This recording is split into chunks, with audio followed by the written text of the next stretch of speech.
Don't face the law by yourself. Call Lawyers ASAP. With over 30 years of experience advocating for clients, get the most favorable outcome for your case. Call 1-888-524-6018. 1-888-524-6018.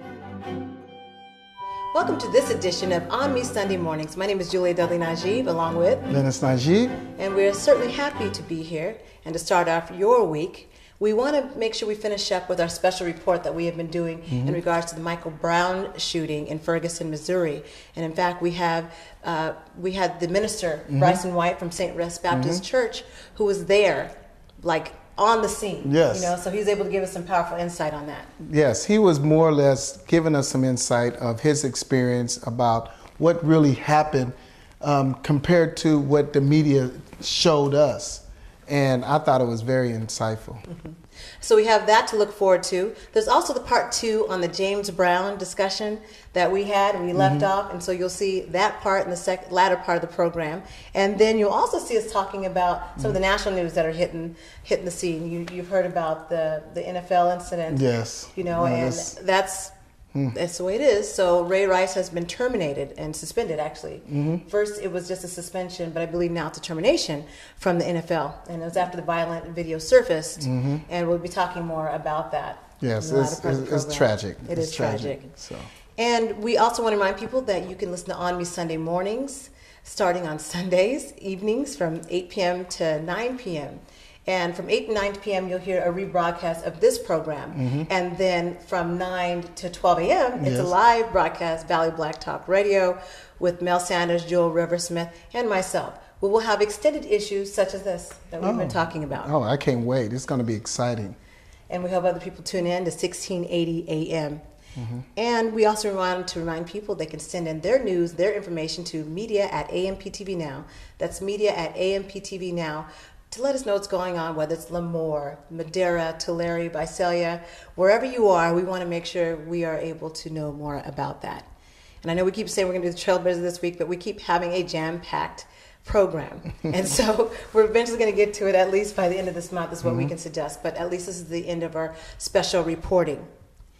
Local news, I just want to say, is kind of our book of the month. I decided to do it because this book, which can be found on Amazon, you also see it on our site, and this is a true story. And this woman, Alondra Williams, went through the plight of from drug addiction, from everything, from drugs to having to live on the streets to having to lift herself out of that and then becoming a counselor today. Wow. That helps to care for other people. And so this true story of deliverance, we're hoping that people will be able to explore. And her books are here at Cafe Aroma. Yes. In fact, this is where we're always shooting at, here at Cafe Aroma. And we're excited to be able to support her. And she talks about the sexual abuse that she went through, the psychological abuse. Wow. Things that normally people would just have a breakdown. Suicide. In fact, I believe that's also part of our news. Someone recently, I know was on the Facebook, of a young singer, actress that just committed suicide at 25 years old. Wow, yes. And so we're seeing more of that. And a lot of people say, what happened? I didn't see this coming. I didn't know that this person was that unhappy. And sometimes there's so many things in life. So we're glad that Alondra is alive to be able to tell us more about her true story and be able to share that with not only Fresno, but also nationwide as she's trying to expand her book. So this is something people can get off of Amazon. How about that? That'd be great. Yeah. And of course, this edition has been brought to you by Chef Paul Pearson. And this news edition, as I should say, Chef Paul Pearson has been in the community in the Valley for umpteen years because people know his food and they like it. They love it, in fact. And we're sure you'll love it too. So make sure you get a chance to visit Chef Paul Pearson. And other things that we're going to be talking about, we can talk a little bit about that now. The Hawks owner, and I don't know if you're familiar with what happened with that in regards to, again, we have emails, a whole Sterling issue all over again. Yes, it's similar to Donald Sterling. They went into his email and found something way back, I think is in 2012, right? If I'm not mistaken, and basically went into the racial discrimination practice and the mindset of an owner that's similar to Donald Sterling, right? You know, so it's very unfortunate, very tragic, and it's another owner that has to relinquish his team for billions of dollars. Right, and he was, I know, right? Wow. have to relinquish. How sad that is. So after the break, you'll be hearing our part 2 on our Michael Brown special in regards to the Ferguson, Missouri shooting. And we will be talking directly with the Minister Bryson White of St. Rest Baptist Church, who was there on the ground. And you'll be able to hear insights from his perspective, what took place, and also, you know, talking about incarceration. We got to have him back on the show because he went into other details. And thereafter, of course, you'll hear us talking about the Ray Rice incident and also the other NBA owner that seemed to have a flub of words, shall we say. You are watching ONME Sunday Mornings. We'll be right back after the short break.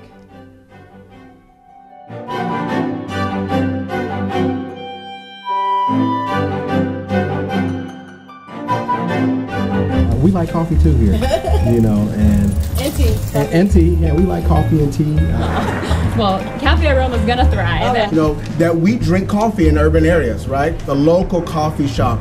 Everyone doesn't want to go to the big brand coffee shop. Sometimes you really just want to be able to support a local business where you're going to know the people that are there. They're going to know you by name. And this is one of the places that I'm going to look forward to having a lot of meetings and inviting people to this location. 1, 2, 3. Cafe Aroma.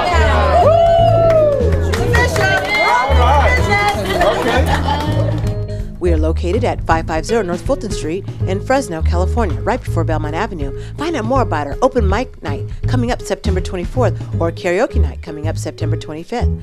Or how about our Central Valley Women's Minority Business Mixer coming up October 1st. And find out more about our movie night coming up Thursday, October 2nd.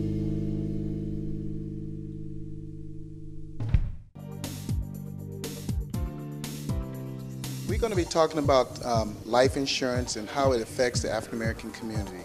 A lot of things are affected by not having life insurance. A lot of people are facing bankruptcy because of soaring healthcare bills that they couldn't afford to pay. But if they had life insurance and a proper plan, then a lot of these costs that are affecting people financially and creating those hardships can be avoided. You know, at least a funeral cost is $7,555, and if you do a car wash at $5 a car wash, then that's about 1,500 cars. That's a lot of cars. And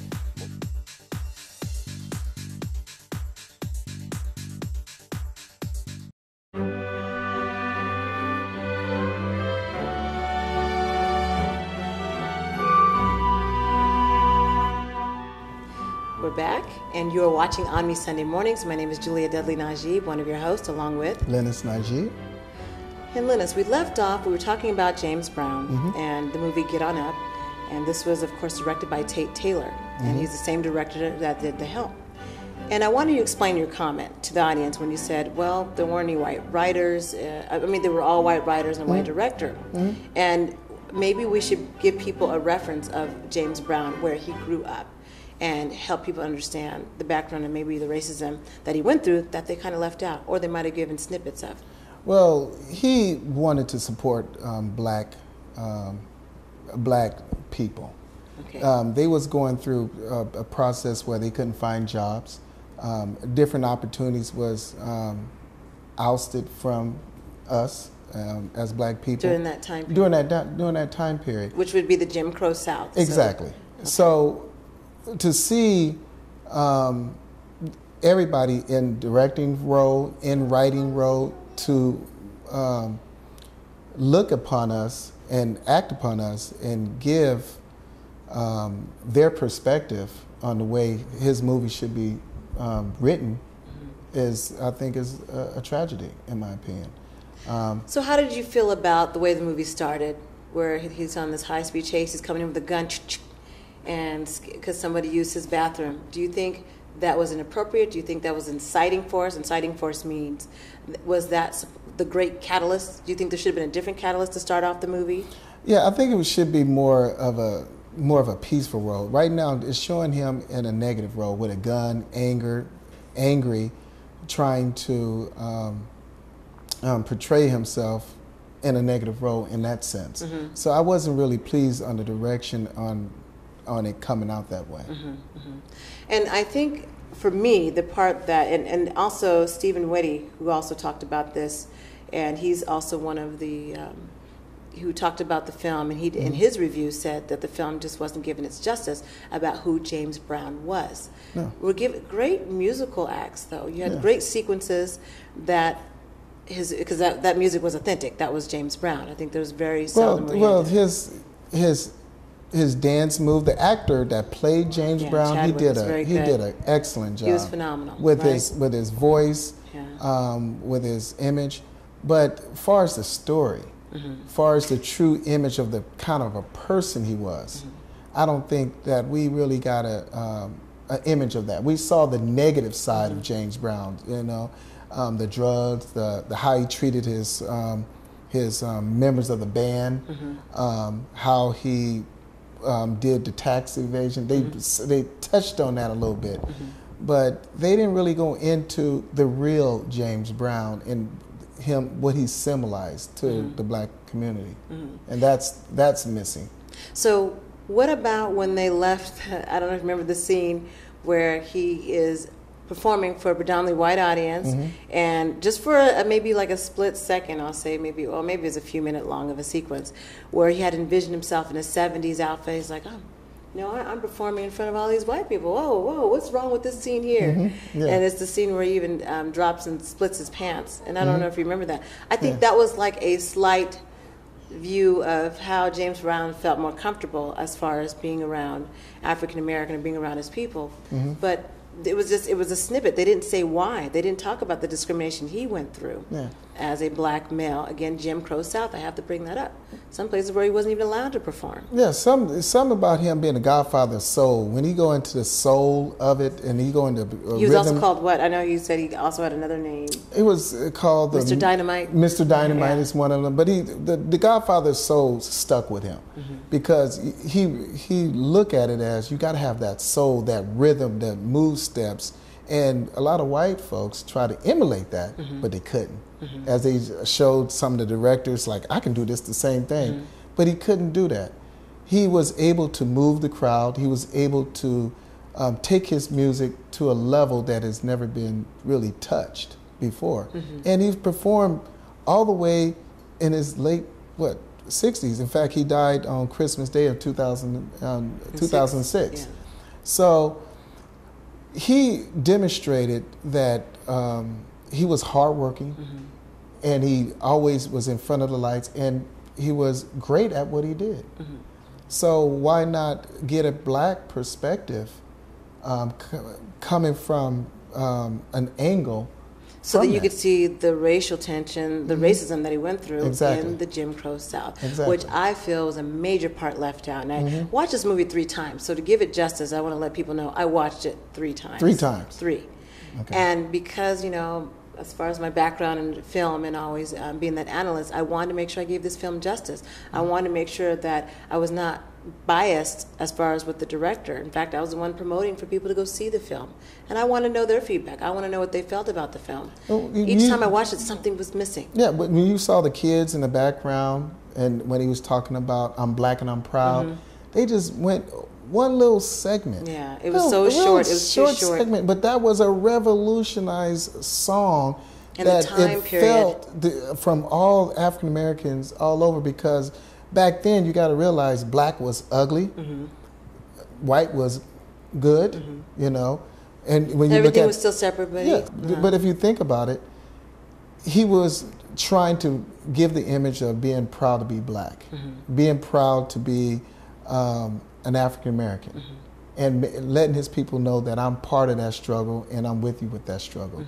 And that so much feeling, that even the Vietnam scene wasn't there. That feeling wasn't there. So do you think that the Vietnam scene was so far stretched? Because remember, he wanted to go to Vietnam because at that time the African American soldiers were complaining because they had a lot of the white entertainers, and James Brown was one. Heck, I'll volunteer, and they were trying to ban him from keeping him out. But they made that seem so surreal, as if he wasn't worried about the planes that were trying to shoot him down, that it became a spectacle for me.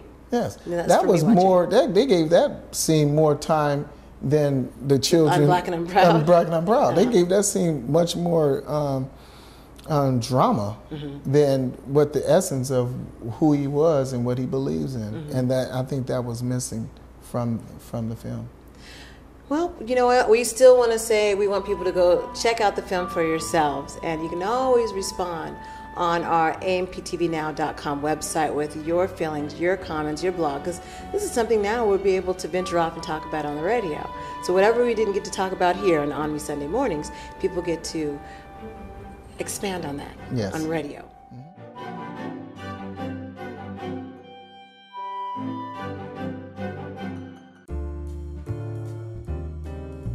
African-American sculptor and multimedia artist Mildred Howard will be featured at the Fresno Museum's Council of 100 Distinguished Women Artists for 2014 from September 26 to January 4th, 2015. For more information, go to fresnoartmuseum.org. The African American Museum will have a Founders Day celebration and membership drive Saturday, September 20th at 5 p.m. Admission is free. Come to 1857 Fulton Street in Fresno, California to join in the celebration. Save the date, Saturday, September 27th from 10 a.m. to 1 p.m. Jack and Jill of America Incorporated Fresno chapter will have waffles, wings, and blingy things at the African American Museum located on 1857 Fulton Street in Fresno, California.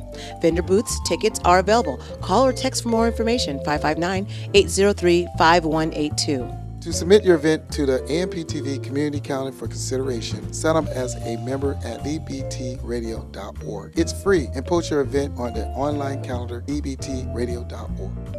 AMPTV is proud to bring you a combined effort of all the black media sources in the Valley. Stay up or set your DVR for AMPTV programming on KC24 from 1 a.m. to 2:30 a.m. Let us be your source for what's happening in the black community. Saturday at 1 a.m. on KC24.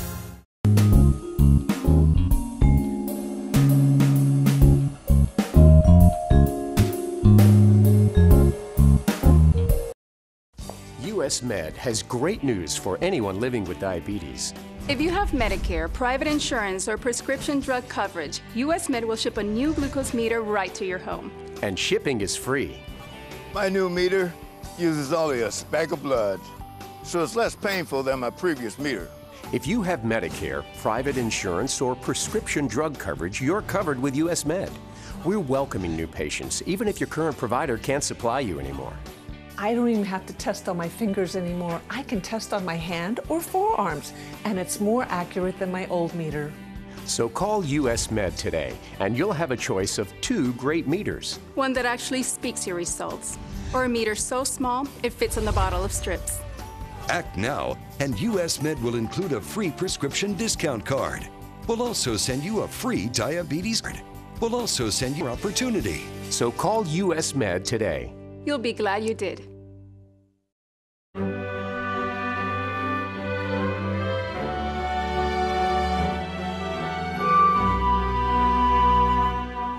Welcome back to ONME Sunday Mornings, and we are here with our special guest, Minister Bryson White of St. Rest Baptist Church in Fresno, California. We're so grateful that you could join us to talk about the Michael Brown shooting. Part 2, I want to say, because there's so much more going on that we want to really address, and you got to be there as it was happening, or the aftermath, shall we say. Yeah. So we want to welcome you to our ONME Sunday Mornings program. Yeah, it's a blessing to be here. Yes. Yeah.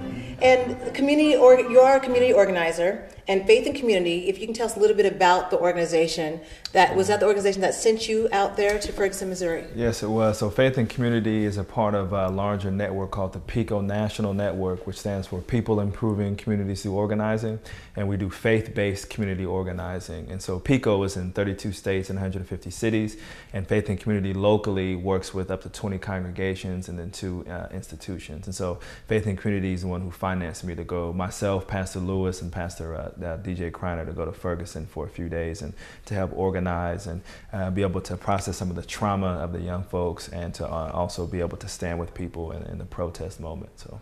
Yeah. And if you can tell us more about, well, first of all, we had you on the program before, meaning we were at the Fresno City College, where I guess it was community awareness and people were able to be honest. Yeah. In fact, you had one minister that stood out and said and talked about white privilege, and he was pretty honest about that and letting the public know that it exists. Mm-hmm. And so tell us more about the plight from that point, letting the Fresno community be aware, to your plight in Ferguson, Missouri? Yeah, so I think the two are deeply connected. So one, we couldn't go out to Ferguson without obviously standing in solidarity with the folks in Fresno, and not even just at Fresno City College, but on a day-to-day basis in the work that we do overall in the communities.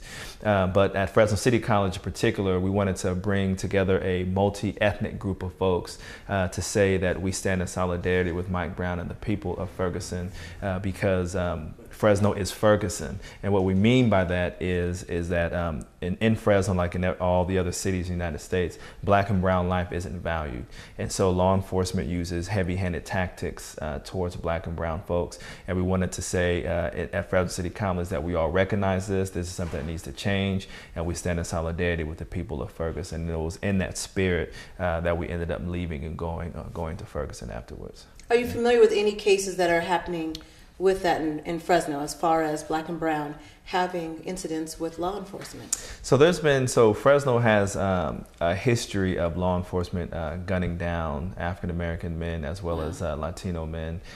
So there's been many instances in our night walks where we've encountered residents who their family members have been gunned down by law enforcement. And so, and what we're saying is that we understand that law enforcement's job is a dangerous job, sure. But we're also saying that more importantly that everyone is deserving of life, and if you don't have to take a life, you should not take a life. And that oftentimes it seems like the first resort in Black and brown communities versus in some of our white communities where that's not the first choice or the first option. And so yeah, so that does take place in Fresno, just like it takes place in every city in the United States. It seems like you're taking it past the discussion point. There's been a lot of discussion about Black and brown and the clashes as far as between race. How would you say your organization, including the Night Walk, you can kind of expand on that aspect? Yeah, so there's a lot of tension between Black and brown communities. I mean, obviously Southwest Fresno is a community which historically was African American. Demographic changes have occurred, sending African Americans to North Fresno, East Fresno, Central Fresno, and a lot of Latino sisters and brothers have come in. In our night walks, we've been receptive by every single ethnicity. So most of our focus is on violence reduction. So in the communities in which we walk in Southwest Fresno, there hasn't been a lot of Black on brown or brown on Black gang violence, but mostly inter-ethnic conflicts. And so, so in those spaces, we really just see ourselves as people who try to process trauma, talk with people, pray with people, and ask them how they want to see their community improved, and bring them in front of public officials and ask public officials and demand of them to do things in the neighborhood that they do in other parts of the city. So in terms of Black and brown relationships specifically, I can't say that we've seen a robust growth through the night walks in Southwest Fresno, but through other organizing activities that we have done with Faith and Community, we've seen a bridging of Black and brown folks. So when I work around immigration reform, we're able to bring Black and brown people together. Then I work around incarceration, we're able to bring Black and brown people together because that affects both communities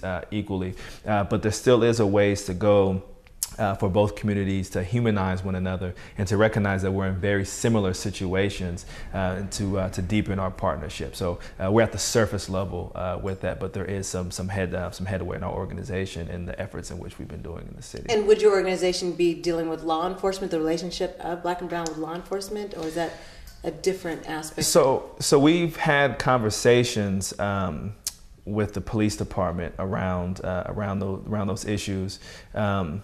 We still have a ways to go in terms of like deepening the depth, really deepening those conversations and making them more so transformational.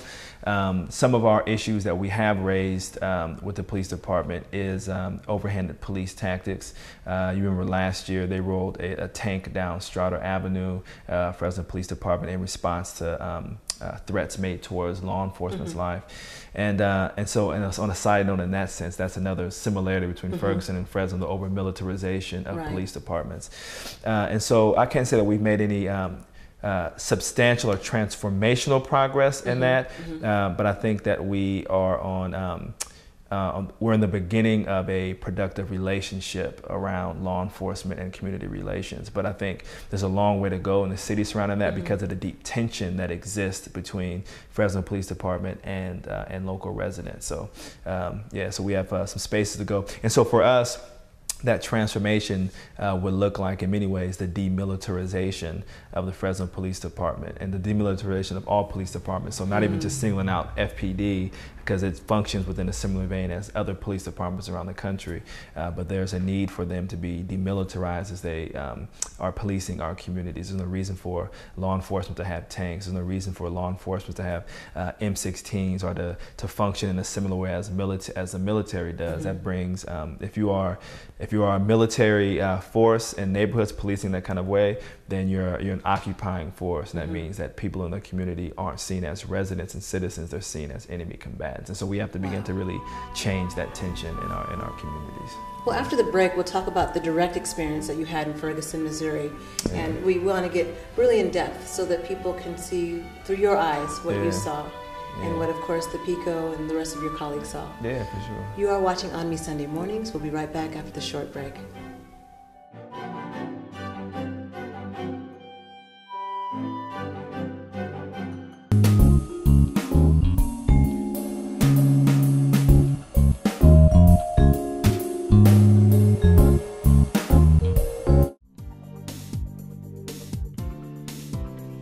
We're going to be talking about why do we need to have Cover California? Cover California was something that Obama signed. Most people don't understand. Cover California original name was Patient Protection Affordable Care Act, and it's basically making health care affordable for everybody so that nobody's turned down by pre-existing conditions.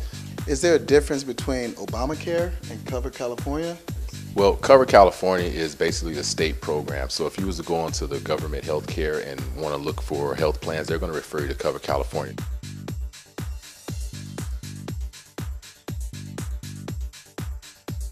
AMPTV is proud to bring you a combined effort of all the Black media sources in the Valley on CBS 47, Sundays at 6 a.m., right before the CBS 47 news. Let us be your source for what's happening in the Black community. Sundays at 6 a.m., right before the CBS 47 news. African-American sculptor and multimedia artist Mildred Howard will be featured at the Fresno Museum's Council of 100 Distinguished Women Artists for 2014 from September 26 to January 4th, 2015. For more information, go to fresnoartmuseum.org. The African American Museum will have a Founders Day celebration and membership drive Saturday, September 20th at 5 p.m. Admission is free. Come to 1857 Fulton Street in Fresno, California to join in the celebration. Save the date, Saturday, September 27th from 10 a.m. to 1 p.m. Jack and Jill of America Incorporated Fresno chapter will have waffles, wings, and blingy things at the African American Museum, located on 1857 Fulton Street in Fresno, California. Vendor booths, tickets are available. Call or text for more information, 559-803-5182. To submit your event to the AMPTV Community Calendar for consideration, sign up as a member at bbtradio.org. It's free, and post your event on the online calendar, bbtradio.org. Help! If an emergency happened right now, you can have help at the push of a button with Medical Alert. Remember when I took that fall, Mary? Oh, yes, that was terrible. Yes, it was. Help! And I thought, what if you hadn't been there? I ordered my Medical Alert the next day. I can't describe how safe I feel now with my Medical Alert. You didn't know I was wearing it, did you? Medical Alert is easy to install, waterproof, and covers you inside your home and out. It helps me feel safe from fires, break-ins. And of course, a Medical Alert. And if you don't have a home phone, don't worry. They have that covered. There's always help at the push of a button. Don't wait till you need it. Get Medical Alert for less than $1 a day. There are no long-term contracts. Order now and get your second button free. Call for your free brochure. For your complete Medical Alert system with a second button free, call 1-800-265-4803. AMPTV can now be watched on TV anytime through our Roku channel or on your computer online at amptvnow.com. Better yet, go mobile. live.amptvnow.com.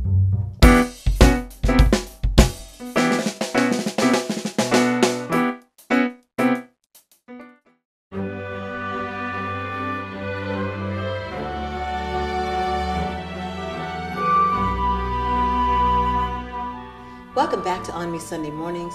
My name is Julie Dudley Najib, along with Lennice Najib. We are here with our special guest, Minister Bryson White from St. Rest Baptist Church of Fresno, California. Thank you again for being here. Yeah, thank you. Yes, I was wondering, the people there are rioting and having a hard understanding of the gravity of what's going on out there in Missouri. Can you enlighten us on more of the impact on that, especially in relation to African American men?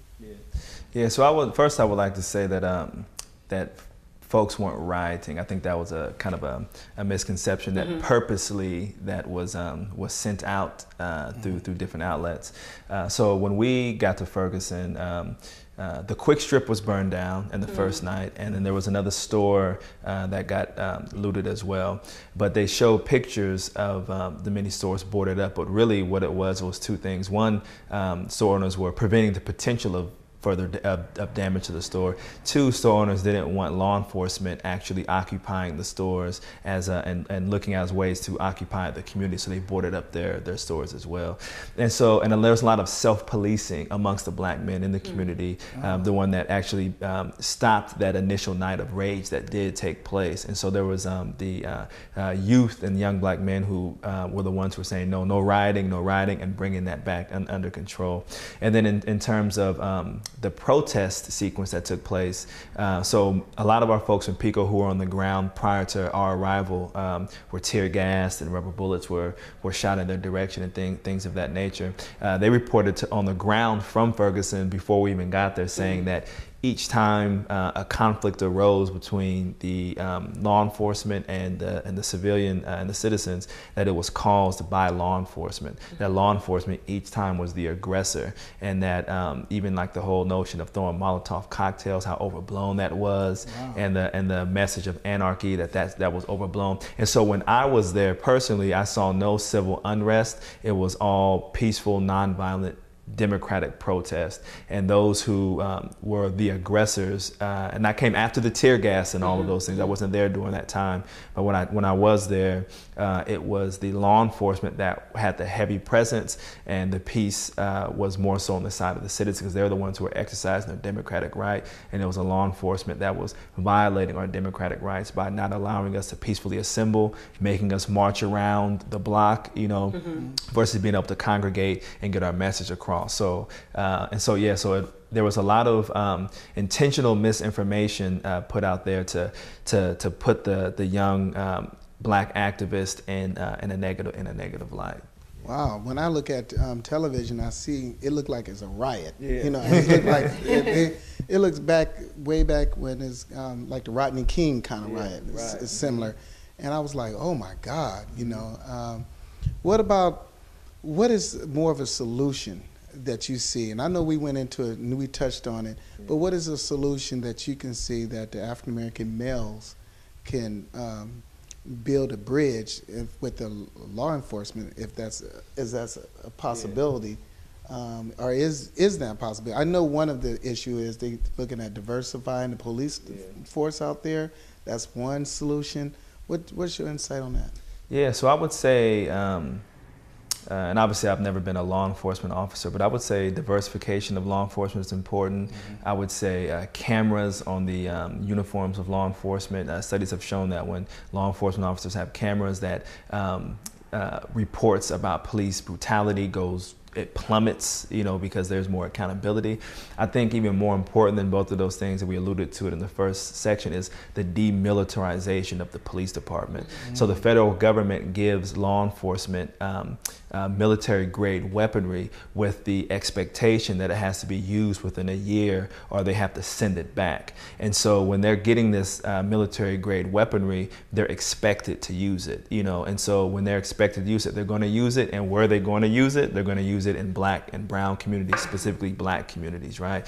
And so they're not going to roll them off into white suburbs, they're going to roll them into our community. So the demilitarization of the police department is extremely critical to begin to curb this level of unrest. I think in terms of specifically what black men can do, I would say really being involved in the civic engagement process from a voting standpoint, right? So the city of Ferguson is a city that is 70% or so black. Only 3 law enforcement officers were black, and only one representative in Ferguson, elected representative is black, and that's because folks aren't voting, right? And obviously this is connected to felons not being able to vote. It's connected to the fear, intimidation, and voting that was put into black communities. But in order for our communities to gain power and to have people in office who reflect our values and our customs and traditions, we have to vote and put those folks in there. Right. It's a shame that we are not able to vote after getting a felony, you know, and what way can we remedy that? If you get a felony, you're not allowed to vote. It seems like a mechanism where they can control the vote and allow different candidacy to get in. Yeah, well, yeah. I mean, we have to really have a thorough analysis of the system of incarceration and how it's designed in this country and the context in which it arose. It arose to keep African Americans subjected and funneled into a system so they can still profit off of their free labor post-slavery and Reconstruction in the United States. And so without going into the long trajectory and history of it, the prison industrial complex functions in a way to keep African Americans disenfranchised from voting. It allows corporations to make money and profits off of them while they're incarcerated, and it makes people return to the community with less buying power because they have felonies on their record. So they're less able to ability to get jobs and provide for their families and things of that nature. So the system of incarceration is another device that's been created by a racist structure in this country to keep African Americans down in this country. So. Well, we'll have to have you back on the show just to talk about that, because that's a serious issue in the black and brown community, talking about the incarceration process and how that's all done. Yeah. Well, we'd like to thank our guests, and I also like to thank you, Lennice. Those were really good questions, and we thank you for being the eyes on the ground. Yeah. You know, and I know in a sense it's dangerous, and I'm not saying because of who was there in the community, is actually even the law enforcement yourself you probably had to worry about. Indeed, yeah. You know, yeah. So we thank more you so for the law taking enforcement than the citizens. Right. There wasn't one citizen in Ferguson I had to worry about. Yeah, so we like to thank you, you know, for being able to come back and tell us and give us more insight. Yeah. And so this concludes our this was the part 2, the final part, but it's never ending. You know, there's so much more to talk about here on the ONME Sunday morning, never enough time to do so. So we would like to thank Minister Bryson White of St. Rest Baptist Church, and he's a community organizer, he's involved, he's in faith and community, so much that you do. So we got to have you back on. And we'll be right back after the short break.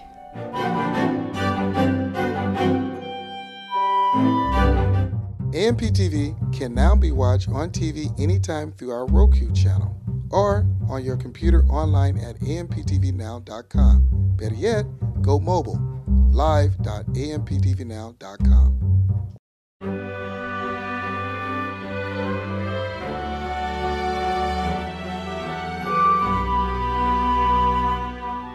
Welcome back to ONME Sunday Mornings. My name is Julia Dudley Najib, along with Lennice Najib. And we just had a very, I want to say an intense or in-depth, not intense, in-depth conversation with the Minister White, who gave his insight about Ferguson, Missouri, you know, finishing up our part 2. And he had some real solutions, right? Yes, especially the one with diversity, having more diversity in the police department or the police force, not just in Fresno, but more or less beyond, throughout nationwide. I think what solves some of the disparity is more diversity. Okay, so speaking of diversity, I guess we'll go right into the ramping and raving, I'll say the raving of the Hawks owner. Oh. Okay, so we should talk about Bruce Levinson, who an email got out. He was the owner of the Atlanta Hawks. Yes, I know. And the email that he wrote, I guess, to his executive team was talking about a way in boosting ticket sales. However, he happened to include race as an issue. Yes. Now, there's several ways that this could have went down differently, I'll say. And from a business owner perspective, there are some realistic aspects that we want to talk about. But what he did apologize, and he has decided to step down as the owner of Atlanta Hawks, just for the sake of his family, and because he knows that what he did was going to have some ramification. I mean, you just had the Donald Sterling issue, but you know, I want to talk about that. You know, I'm curious as to your opinion. Well, he's talking about more white cheerleaders, my assumption. Right, because he said there 70% of the audience is black, 70% of the cheerleaders were black. Hip hop, gospel is what's played to lure people in to watch the games. It seemed like he had a problem with that, but he's making money. Yeah, he's making money off of the teams, the players, which the majority is African American. He's making money off the audience. He's making money off even the cheerleaders. But it's not enough. Remember, there's always a cost. You have, I'm just saying, there's a cost to all of this. And even if he gives up the team, he's going to make a lot of money. Okay, but who is he paying? Who is he having to pay? The owner is having to pay who? He having to pay. Well, of course he has his overheads. He has to pay the players. He has to pay the PG&E, the tickets, the whatever. All the overhead he has to come up with. Could he have a point, like when you brought up the Washington, D.C., how they have an affluent black community, and but they don't have more than 15% black audience, is what he said in the email. There's a fallacy in two parts of that. It would have been different if he had said, in D.C., they have an affluent black community, and this percent attends, versus saying they don't attend. I think that's what made it come across racist. At the same time, as a business owner, you do have to look at who's buying. And maybe not necessarily ethnicity, and perhaps too much time was spent on ethnic matters, and I think that's what got him into a lot of trouble. But business owners have to look at, where's my dollar coming from? I've got overhead. I got to pay these players. I got to pay for the stadium. There's things that I got to pay for out of my pocket. Well, if you look at him also, it seemed like he don't even care. That letter was very unprofessional. That letter was very unethical. I don't see how he can even write such a letter like that. Well, this letter was really to Danny Ferry. That was supposed to be going to the Hawks general manager. Apparently he made some comments too about it being too black or all black. And so I'm just trying to figure out, from that standpoint, I mean, we're getting to the point where the race part gets in. And here's what I do want to bring up about the race. We've been talking about how people think we should just look at things with rose-colored glasses, right? And how it's not about being a black man or white man, black woman, white woman, and so forth.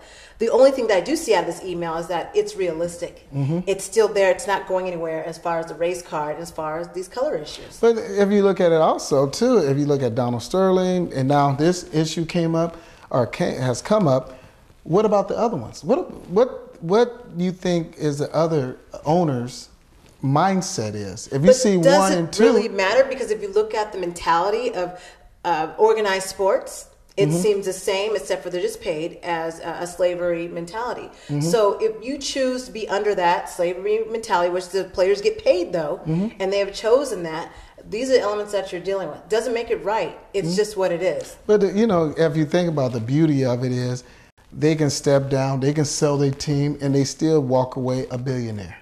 And how many millions of dollars are the players making?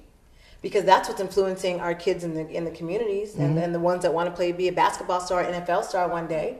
To me, it was wrong what he's done. It was unjust, and there should be some sort of penalty to persuade any other owners to go in that direction. Okay, so. But then, as you think about it, his privacy also was right, and no one's bringing that up because now you have his privacy that has been infringed upon, right? Yeah. And even though the email was going out, still that's my other question: was this email sincerely to deal with race issues because they really felt they had to deal with him as an owner because he's racist, or is this because I'm about to make some dollars? I need to leak this to the press because look how much money the Donald Sterling issue just came up, so I'm going to make some money if I leak this to the press. That's how I see it. But at the same time, when you look at other audience, if you look at any other group, everybody probably may have said some kind of racial remark in the privacy of their homes. Well, this wasn't in the privacy though. We'll say that this was an email that was going out to his executive team, including the general manager. In other words, a business letter that he put out in a professional sense to somebody. It's not some opening statement that he said in the car against somebody or whatever. So I can see your point. And I don't see how that really gets rid of the problem. I'm going back to that because if we're going to deal with race, if you're talking about in organized athletics, then we need to have diversity amongst the owners, where there needs to be more ethnic diversity just amongst themselves, and more opportunity for other ethnic groups to be able to obtain ownership. I think it's only one African American owner in the NBA. Bob Johnson. Yes, there's one. Okay, so if we're really going to deal with issues versus money, because I really think that this was an opportunity for someone to leak this email to the media and get paid. It's not really dealing with the owners. The owner's not going to change. So is Bruce Levinson now not a racist, or is he a racist? His views are what they are. He still feels that way. It's not going to change. Just like a lot of Americans, that's their view. It's not going to change. So even though he apologized for it, that's really who he is. Right, and we've been looking at some of the parts of the email while we've been talking about this, but I don't see, I understand that the NBA is under scrutiny, and so they're doing it for those reasons, because it looks good. It makes them look good to do something about it and step in. But I'm still seeing the discrepancy of race through organized athletics. I mean, maybe that needs to be a topic by itself, but I don't see where we're managing with that issue. And I can't reiterate that enough. And as a business owner, and we're business owners, we have to make judgment. Now, granted, at a coffee shop, we're not making judgment on what types of people are spending money on coffee. It's really, at the end of the day, what's selling the most. Is it coffee? Is it the donuts? Is it, the those types of things, the cookies? We know where those cookies go. So I think we have to look more so at how he addressed the letter. Maybe it could have been addressed on there being less sales here. But instead he was addressing it, whereas more of the affluent whites that he wanted to have in those VIP seats were not being filled. Yeah, it sounded like he was just frustrated. He's just frustrated with the whole ownership. He was frustrated with the whole outlook of his audience, the whole outlook, of course, of maybe the players and the cheerleaders. So it seemed like he was just expressing his frustration of the whole picture. The picture doesn't look what he would project it to look, and it's his view. To. The honesty is that it is his view. Yes. Can you get mad at his view? Can we really be upset that he's not seeing enough diversity for the white Southern aspect that he would like to be able to cater to? Yeah. I don't know. But after the break, we got to get into the next topic, and we're talking about the NFL player, Ray Rice. And being able, we got to discuss it. I know people don't want to talk about that issue, but we need to discuss it. And you're listening to ONME Sunday Mornings. We'll be right back after a short break.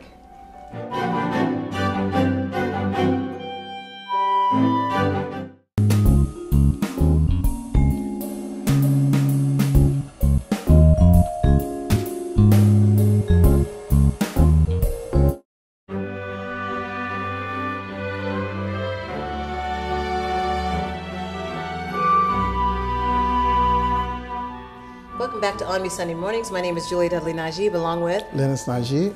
And I want to make sure we clarified on the NBA owners, because I know at the break we were told that there's other African American owners, but really you were saying those are part owners. Yes, one of the part owners that I know is Michael Jordan. Okay. And I think another one that was an owner was Magic Johnson, was a part owner of the LA Lakers. And what you're talking about is full 100% ownership I'm talking about of a team. when they voted for the NBA to elect someone as a full owner. I'm talking about Bob Johnson was the first African American owner of an NBA team, the one that used to own BET. Okay. So I want to make sure we clarified that. I want to talk about Ray Rice, who was terminated and by the team. First, he was suspended from the NFL after the violent video, which actually occurred in February, March, sometime around that. And now we're just finding out that it was released, that the NFL found out more about it. And now they're releasing him from the Baltimore Ravens altogether. And you have NFL Commissioner Roger Goodell, who had originally given Rice a 2-game ban. And people were upset about just 2 games. You're just banned from 2 games. And I know this is something that we don't like to address, but we need to talk about abuse. And especially, there are a lot of things like the griot and the root sources who felt that African American are just trivialized. They're not looked at as important. So for it to be a 2-game ban, that was not enough. When I first saw it, and I saw the way, the rage that he hit her so fast. I didn't even see the punch. And it was so powerful that the punch knocked her not only out, but against the rail, dead unconscious. And he just looked there and he just stood over there like he was just hitting a man. You know what I mean? I was very, very tough to watch. Well, might have been tough to watch, but I have to mind you that she's married to him now. Yes. Yes. So she's married to him, and a lot of people would say, what's her problem? If people understand how abuse, you know, the whole steps of abuse, how that is. In fact, we've written books and done our own research. Yeah. Our company has, and you'll know that the pattern of abuse sometimes cannot be broken by the person that is the dependent. And so when she's codependent on this person, and they're going through counseling, and not that that's enough for this situation, but that's a part of it. Counseling should really be also on an individual level when you're talking about those. My thing is, what happened prior to that? If he was able to hit her that hard that time, we wouldn't know. And if the camera wasn't there, what have he done? And how graphic or how punishable that he displayed when she was with his fiance. So I find it hard to imagine what he did before and possibly what he did after that incident. But all we know is what we show, that few little seconds or minutes on that camera, how the rage he has towards her. And so let's talk about that rage.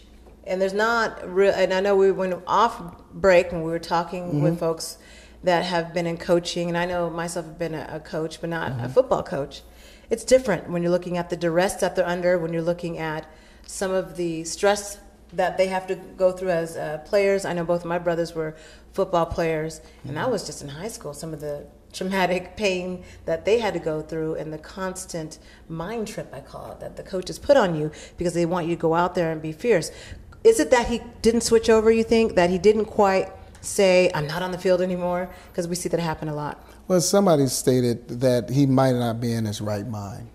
And by meaning he's not in his right mind, meaning that he just flashed out. He just went completely off. And he just lost it, you know. And that rage and that intensity is and ferocity is displayed on the football field. So when she lured towards him, you know, he just react.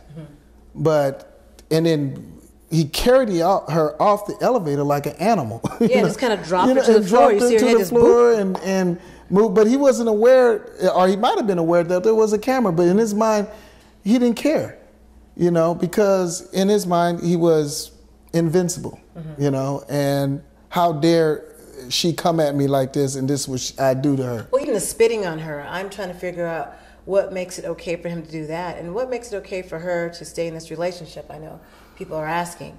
I think, you know, maybe fear, maybe sometimes people don't know anything different. They don't know anything different. They're just so used to how things are and used to a lifestyle, but lifestyle is about to change for him. Oh, yes. Money-wise and everything, right? Yes. What do you think about that resentment? I feel like that resentment, she can get knocked out again. No. Just from him feeling resentful that she created this problem for him. That's how he sees it. That's how an abuser in his sees mind, it. that was a punch that cost him probably $80 million. That's a one punch. That's the punch. $80 million that punch cost him so much money that he gonna be thinking about it for years to come. And not only him, now she's married to him, she's gonna be feeling the pain of that also. She's already feeling the pain and recognizing, hopefully, that she is in an abusive situation. Because people think, oh, it only happened one time. Oh, it only happened 2 times. And sometimes it goes up to, well, it only happened 3 times. Well, 1 time is always enough. It's never, it should be 0 times that that's happening. And it goes both ways. There should be no reason for a female hitting on a man or a male, even no matter how angry you are. There's other ways to really deal with that. But again, we go back to the organized sports. NFL, another organized sport, where again, I say slave mentality. People understand what I'm saying by that. And I know we've talked about that before when we're referring to slave mentality, but we're really talking about the mindset of the players, the mindset of the owners, mindset of the coaches, the general manager, how it is. Well, do they have a certain type of training? Do they have certain type of classes? Do they have something to help that athlete control his anger? He might need anger management to help him deal with his domestic issues at home. So it's obviously something was disturbing him enough to where he can take off like that. Does the NFL have time to babysit? Do they have time to tell players, here's how you should act, here's how you should behave? Do they really have time whether to do they have time or not, they just lost a player right now, and he's disrespected nationwide. He pretty much can't go anywhere. But again, and not be respected that should have to been nobody. before he even got on the field. So that either I'm going back to the parenting, and when I say parenting, it doesn't matter if you come from a single parent or both parents in the home. Well, we don't know his background. All we know is what happened in that elevator, and we judging on that blank moment. That It's not he a had. judgment; it happened. Well, it's not a judgment. It's not a judgment. It happened, yes, but we judge. This incident that happened by chance. I'm not giving him no credit for it. Right. I'm gonna just be upfront. And I know, so I'm asking you, and you said there should be some type of training. Is the NFL really responsible for training players? It has to. Well, it has to be something. In a It transitional. has to be something that they can do to help the players with that aggression and that anger, to keep it towards the football, not Their towards. business is making money. Again, that's another business I understand proposition. that. I understand that. That's what they have to do. But They've they gotta be also able got to preserve their players as well. Well, they might have to preserve their players, and again, that's the cattle. Make sure the cattle don't round up. You probably don't know this. If a wife abused a player, scratch him up or beat him up, you know the NFL can sue that wife or sue that lady because pretty much they damaging their property. Yes, and that's that mentality I was telling you about before. Yeah, they damaging the property. And the same thing in slavery. When you damage a certain property, we were looked at as property, and if you damage that, you can you can sue that. You can get some kind of payment for that. Some type of reparations, restitution. Restitutions or reparations or whatever. So it's the same thing in the NFL. So they have to protect, in a sense, their investment. So that's why suspending him just for 2 games, they were okay with that. That's why. Well, they wanted to suspend him for 2 games and let this blow over, and they can't because the public now sees it and the media now sees it, and it got out there, so they can't, they can't allow this to continue. Well, with the internet now, it's hard for things to blow over, isn't it? Social media, Facebook, it's all out there. Twitter. Yeah, it goes around fast. Well, and speaking of going by fast, this program's already gone by fast. Well, we're at the end of our morning here on ONME Sunday Mornings, and we want to remind people that October 15th, make sure you check out the Urban Leadership Conference the Fresno Metro Black Chamber of Commerce is putting on to discuss issues and solutions within the African and urban community. But for now, we hope that you have a great week. We enjoyed all the topics. We'd like to thank our guest, Minister Bryson White, and we'd like to thank our audience for watching. Thank you for watching ONME Sunday Mornings.